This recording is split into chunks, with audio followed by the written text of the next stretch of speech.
Les entreprises qui travaillent sur le chantier sont des entreprises qui font partie d'un groupement d'entreprises, d'un cluster qui s'appelle Climec.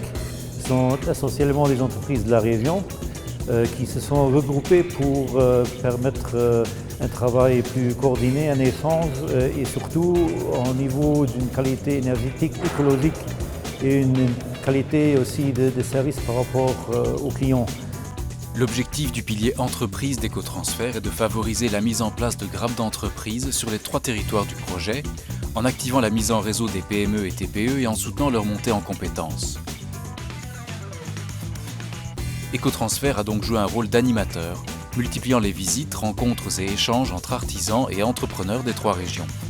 Eh bien, en fait, ils viennent chercher, je pense, 2 choses. La première, c'est une certaine visibilité pour pouvoir montrer leur entreprise, montrer leurs cartes, montrer leurs documents. Et deuxièmement, pour voir ce que les autres font et ainsi échanger leur expérience et leurs compétences, chercher les clients, chercher les fournisseurs, etc., etc.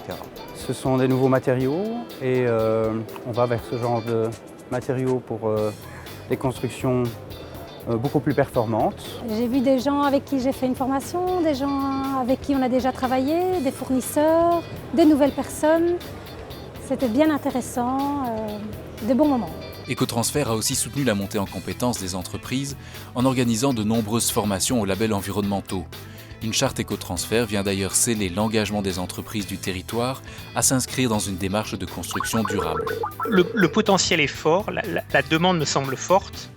Après, très clairement, il faut que les artisans qui sont déjà implantés sur le marché montent en compétences.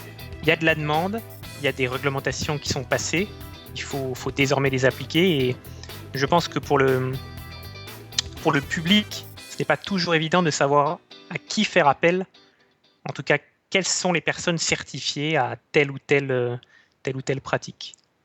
Dans l'éco-construction, l'éco-rénovation, il y a des normes.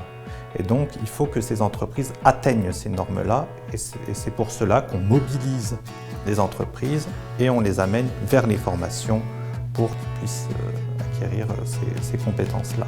En résumé, le pilier entreprise d'Ecotransfert avait pour objectif de construire des grappes de PME et TPE sur les 3 régions du projet, de soutenir la montée en compétences de ces entreprises grâce à des formations et de sceller l'engagement des entrepreneurs du bâtiment en faveur de l'éco-construction par la signature de la charte Ecotransfert.